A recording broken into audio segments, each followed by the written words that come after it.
guys, it's me again. My name is Brianna Jackson, and I'm one of the members of the Atom Group. I'm working alongside Miss Tanya Roy. Say hey, Tanya. Okay, again, our prototype is the Atom prototype. The purpose of this prototype design is to allow kids between the ages of 9 and 11 to learn about the elements of the periodic table, mainly the electrons, how to calculate the electrons, the number of protons and the number of protons and neutrons that are in each element of the periodic table. When we first thought about this prototype design, and when we were first brainstorming on how we wanted our interface to look, this is what we came up with. We came up with, your basic three orbits, your innermost, then your next ring, and then the outermost ring. And we eventually progressed from that to this prototype design. With this prototype design, what we wanted to have a software interface along with the hardware interface. And what our hardware interface would do was it would just randomly pick one of the first 18 elements of the periodic table, and it would ask just a random question. How many electrons are in the element boron? How many protons are in the element carbon? It would just ask random questions, and the user would answer the question by this hardware interface by tapping how many electrons or how many protons are in the element that the software interface has asked the user. However, there were a few difficulties with that prototype design, and we'll get to that in a minute. Now, after hard work and so many tries, we have eventually developed to this. With this prototype design, we wanted it to look, I guess, a whole lot better. It's not exactly how we wanted it to look, but we're just going to show you how it works and how we have improved coding-wise with this prototype design.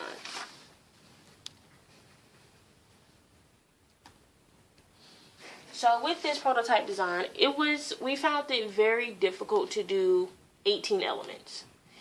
And so we narrowed it down to 10. So what we would do was we came up with the idea, but because of how we wrote our code, we thought about this. The first 10 letters of the alphabet each correspond to a element in our code. So what we decided was we will take a hat or a bowl or whatever, and we would just fold pieces of paper that contained the first 10 letters of the alphabet, and we would have the users draw one. So if you ended up drawing the letter C, you may have had carbon. And so what you would do was, okay, let's just try it. Okay, so from the bowl you draw the letter B. So you don't know what element B corresponds to. So you would type the letter B into the serial monitor. And then you would hit enter. And then it would ask you a question. I'm not too sure you guys can see this, but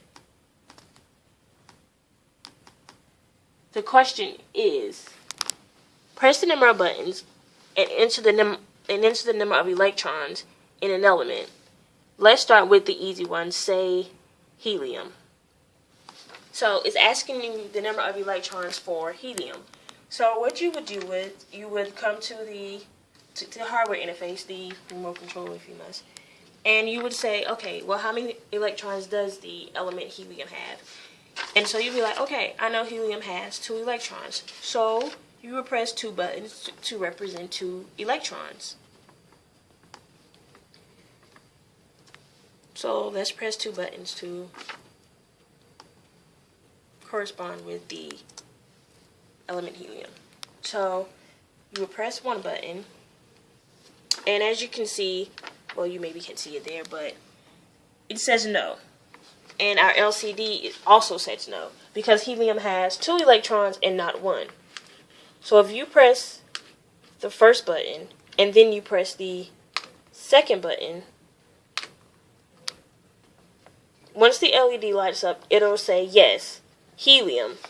And then you will also print out here on the serial monitor, yes, this is helium. So it recognizes that you have pressed 2 buttons and 2 LEDs actually lit up. And while we were designing this prototype design, we thought the LCD was going to be the most difficult thing to implement. However, after getting assessments from Dr. McCoon, we realized that it wasn't really that difficult.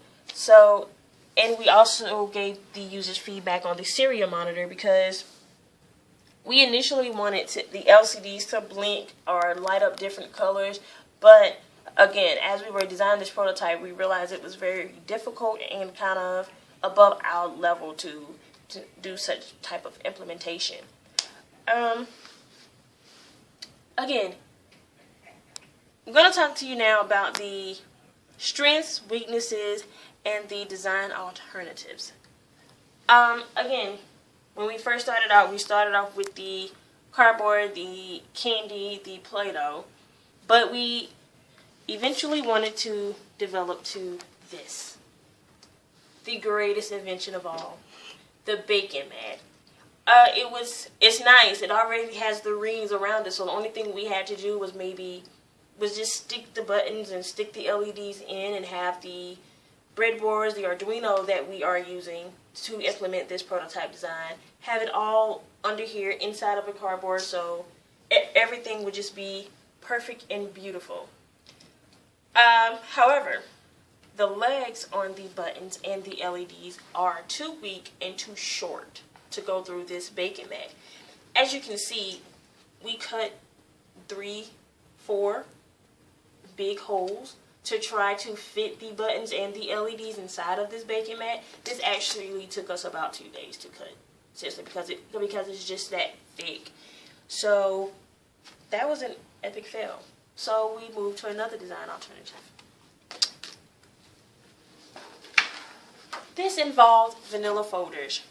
We figured that the vanilla folders aren't as thick as the Bacon Mat, and we could decorate it, make it colorful, and, you know, entertaining and exciting for the users, which are kids between the ages of 9 and 11.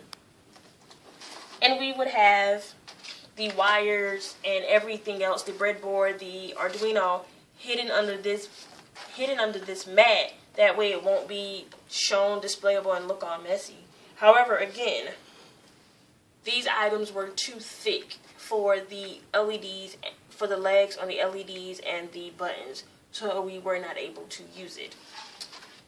Now, the last and final design alternative we came up with involved this construction paper, which is thin, and as you can see, the buttons and the legs of the buttons and the LEDs can go through it with no problem, and it can stick to the breadboards as well as the Arduinos. But initially, we wanted to put the breadboards and the Arduino onto this plate so they wouldn't show, so they, you know, just so it can look nice and wouldn't show, and it'll be, but that didn't quite work out as well. So we ended up with this. If we had more time, I'm pretty sure we would have come up with a better design alternative for this hardware interface that didn't involve the construction paper. But due to timing and the end of the semester approaching, we were not able to implement it. But we did get the program to work just as we wanted to. The prototype design to work just as we wanted to. So that was a great strength of this. Again, earlier I mentioned we wanted to implement a software interface. Again, that involved a lot of network programming that was far above either one of our levels, and we were not able to implement it. So we decided to use the serial monitor of the Arduino software, and we decided to use it as a form of feedback as well, because okay, the LCD it'll light up and say yes, helium, no, this is not helium. But we also figured that giving 2 forms of feedback would also be kind of good, because that was one of the things we struggled with when we initially started this prototype design. So we figured 2 forms of feedback. you possibly can't go wrong with that. Again, we used the Arduino for this prototype design. It wasn't extremely difficult, but yet it wasn't extremely easy as well. Coding using Arduino, similar to C, but yet it has its own tweaks, its own tricks and tips and everything. So we had to learn about those and get adjusted to that, but we were able to pull it off and we were able to do it. So that's all about our prototype design, the Atom. So, thank you. So, earlier we said that we decreased the size of the elements that we were going to use from 18 to 10. Well, we had to decrease them again down to really technically 6. We do have 6 buttons that will work. The issue is that the Arduino boards that we're using, they don't have enough pins to hold all the wires we need for all the wires we need for each button and each LED, along with the LCD. So we were looking at this mega Arduino board, which had like an awesome number of pins. I think it was like 54. But due to the deadline of this project, we were not able to order that and to implement this. But if we were to continue with this project, we would most definitely use the Mega Arduino, the Arduino Mega, and try to get the LCD along with maybe 10 LEDs and buttons working. This was the design alternative. We initially wanted to try to make the two Arduinos communicate, interact with each other. We did not. That was a fail. We were not able to successfully implement that. We also thought about using this Mux shield, which allowed us to have more pins. But the thing was that we needed to solder it down to an Arduino board, and yeah, we're not the best soldering pros we've met.